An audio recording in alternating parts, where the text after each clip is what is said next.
Y hoy en la entrevista nos acompaña el licenciado Mario Fuentes de Starac. Licenciado Fuentes, gracias nuevamente por venir. Con usted abordamos el tema, se recuerda, de Efraín Ríos Montt, en aquella época donde se veía muy cuestionada la figura de la jueza, que aún existiendo algunos recursos ella había emitido una sentencia, y después todo lo que nos hemos enterado de que la defensa había también presentado algunos recursos que un juez no conoce, y por eso se retrotrae el proceso hasta una fecha en particular, y ante los medios era todo lo que habíamos visto es como que nunca hubiera sucedido. Licenciado, ¿cómo ve usted el tema del juicio de Ríos Montt, que ha tenido sus altibajos mediáticamente y hemos escuchado que han habido algunos jueces que han sido cuestionados? El proceso de alguna forma avanzó, después por algunos recursos se tuvo que retrotraer el proceso nuevamente a una época en particular, parecía que todo lo que se había conocido no había servido y ahora pues conocemos el tema de la amnistía y demás. ¿Cómo analiza usted el caso de Efraín Ríos Montt? Sí, mire, básicamente lo que hizo la defensa en este caso fue solicitar que se acogiera, o sea, que se aplicara la amnistía que fue emitida bajo el decreto 8-86 durante el gobierno de facto del general Óscar Humberto Mejía Víctores. Este fue uno de los últimos decretos que se emitieron por el gobierno militar de esa época. Entonces, ese decreto 8-86, pues establecía claramente de que se concedía amnistía, ¿verdad?, por todos los eventos ocurridos entre 1982, 26 de marzo de 1982 y el 14 de enero de 1986. Y esa amnistía iba pues dirigida, porque la amnistía para eso es, amnistía no significa perdón como han de si lo cometió o no lo cometió, expresado, pues, sino que es amnistía significa olvido, amnesia. De ahí viene la palabra amnistía, amnesia, o sea, hay una especie de olvido, de disimulo, ¿verdad?, por los hechos ocurridos. Y esa amnistía, como le decía, se aplica solo a delitos políticos y a delitos comunes conexos con los delitos políticos. No existe para delitos comunes, sino que solamente para delitos políticos. Entonces se decreta esa amnistía que le da validez la Constitución de 1985 y consecuentemente pues mantiene su validez.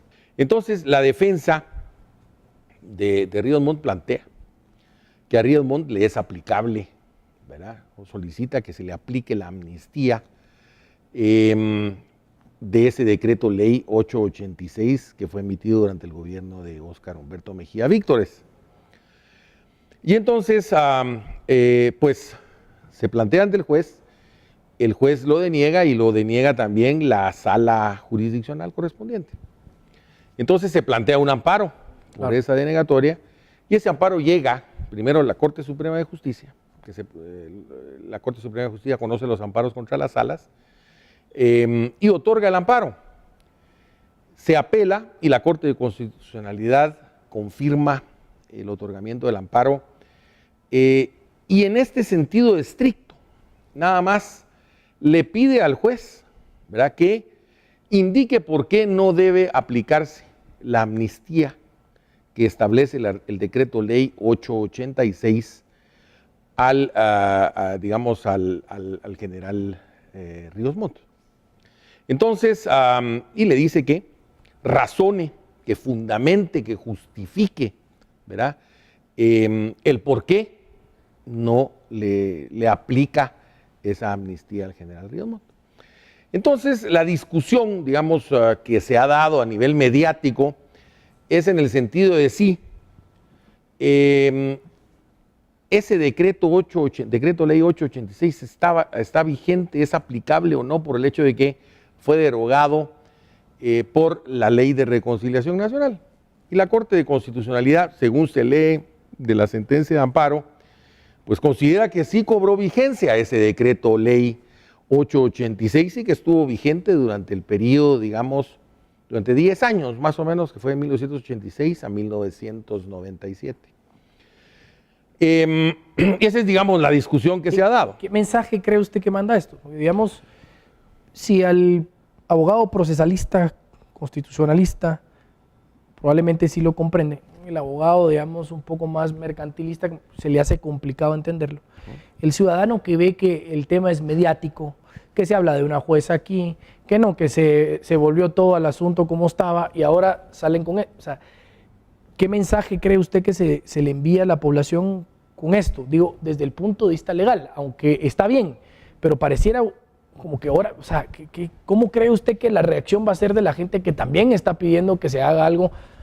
Pero mire, Luis, ahí en realidad yo sí siento que no es cuestión de si es popular o no es popular el fallo de los tribunales, los fallos de los tribunales. Los fallos de los tribunales se tienen que apegar estrictamente a derechos, se tienen que apegar a lo que dice la Constitución y lo que dicen las leyes. Le guste a quien le guste. Le guste a quien le guste, le cuadre a quien le cuadre, como cuando, digamos, a los juegos deportivos escolares, ¿verdad? Ahí sí que la ley es la ley y eso es lo que debe aplicarse. Entonces, en este caso concreto, pues la Corte de Constitucionalidad le ha dicho al tribunal, a la sala, que aplique la resolución de ellos. Que fundamente su resolución. Diga sí o no, no le está diciendo cómo debe resolver, pero le está diciendo, mire, ese decreto ley 886 estuvo vigente, ¿ok? Analice usted si le es aplicable al caso concreto o no. Ok. Pero fundamentelo, ¿verdad? Establezca cuáles son las razones técnico-jurídicas, ¿verdad? Para emitir su decisión. Y en ese es el momento en que nos encontramos. ¿Qué pasaría, digamos, Lic, adelantémonos un poco, que viene y razonan lo que usted nos dice a favor, argumentando que tales documentos sí se apegan y tiene amnistía el general Efraín Ríos Montt? Entra a jugar también la Corte o cortes internacionales en el caso. Entonces la pregunta, ¿puede de alguna forma emitir una sentencia, una resolución distinta a alguna corte a lo que las leyes guatemaltecas ya resolvieron? Bueno, primero, existiría la oportunidad para los querellantes, ¿verdad?, de poder, digamos, también presentar sus impugnaciones a nivel nacional. Sí. A nivel de los tribunales nacionales, digamos, presentaría su impugnación ante la Corte Suprema, en amparo, etcétera, y también ante la Corte de Constitucionalidad. O sea que esto va para largo. Sí. Ahora, eventualmente, ¿verdad? Sí, en materia de derechos humanos, nosotros estamos sometidos, Guatemala está sometida desde el año 1986 a la jurisdicción de la Corte Interamericana de Derechos Humanos, ¿verdad? Y Guatemala se adhirió a la Convención Americana sobre Derechos Humanos y consecuentemente, pues, eventualmente se puede recurrir ante esa instancia internacional, ¿verdad?, por las partes dentro de los procesos. De hecho, ha habido varios casos en que se ha recurrido ante la Corte Interamericana de Derechos Humanos sobre casos guatemaltecos, ¿verdad? Y la Corte Interamericana de Derechos Humanos ha resuelto en distintos sentidos, pero ya Guatemala se ha sometido en varios casos a la jurisdicción de la Corte Interamericana de Derechos Humanos. De suerte, pues, que hay bastante camino por recorrer, ¿verdad? No es una cosa fácil, pues no es un caso complejo, ¿verdad? Porque también es un asunto que no tiene precedente en la historia de Guatemala, en la historia jurídica de Guatemala, y consecuentemente, pues tiene todos estos temas que posiblemente a la población le cuesta comprender. Algunos no le dan seguimiento, no les importa, bueno, porque... Pero lo importante es que para la población es que vea que hay un debido proceso, que hay un juzgamiento, que se va a llegar, digamos, a una eventual resolución definitiva del caso, ¿verdad? Eso es lo más importante, ¿verdad?, que se está cumpliendo con eso. Debiera de caer en responsabilidad la jueza muy mediática que salió en los medios de comunicación, que emitió la resolución aún habiendo algunos recursos legales pendientes.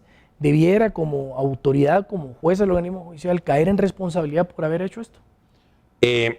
Mire, por eso es que es importante preservar esa independencia judicial, ¿verdad? Y dentro del organismo judicial existen todos los mecanismos disciplinarios para poder precisamente castigar a los jueces que han incurrido, digamos, en vicios dentro de los procesos, sobre todo los que han sido, digamos, vicios deliberados, ¿verdad?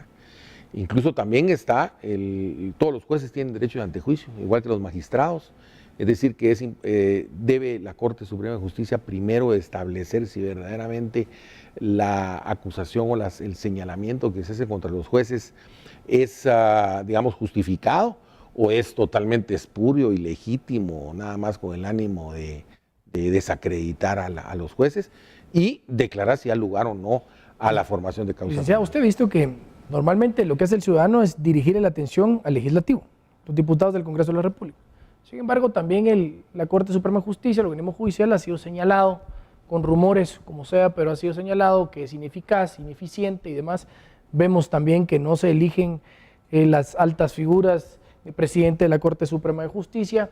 Viendo lo positivo, este caso en particular, ¿cree usted que eso nos debiera dar un poco de solvencia y certeza de que los ciudadanos crean en los tribunales, que crean en el sistema de justicia guatemalteco para resolver los problemas? Mire, por ejemplo, vamos en un proceso. Yo recuerdo, por ejemplo, cuando yo me desarrollé, cuando, digamos, estudié Derecho, yo en el anterior programa se lo digo y se lo ratifico, hemos mejorado. No estamos como estábamos hace 40 años, de ninguna manera, ha ido progresando. Y el derecho así es, el derecho es evolutivo, ha ido progresando. Ahora, por ejemplo, el año entrante tenemos nuevas comisiones de postulación para designar candidatos a ocupar los cargos de las altas magistraturas. Ya están hablando que hay un montón de rumores en el tema de las elecciones, pero ahí están los medios de comunicación encima. Le agradezco mucho porque yo creo que es un tema importante, usted bien lo decía, aunque hoy en día pues son generaciones nuevas las que viven en el país y probablemente a la hora de tocar el tema de Ríos Montt señalan como yo ya no quiero saber nada de esto, pero al final de cuentas son parte de la historia que nos han dejado un legado en el país y que el tema de justicia está bajo los ojos de los guatemaltecos con el aspecto positivo que usted le suma, que es que ojalá y el día de mañana, o ojalá a partir de ahora podamos confiar en las instituciones de justicia. Esto de alguna forma aclara la situación de tema de amnistía, documentos que surgen en el proceso de Efraín Ríos Montt. Como usted dice, ya veremos qué resuelven las autoridades, porque ni usted ni yo nos podemos poner aquí a sacar conclusiones de lo que sucede. Lic, muchísimas gracias. Con mucho gusto, Luis. A la orden. De nuevo. Interesante caso, Lic. Yo creo que la gente ya asume que el tema se da por sentado.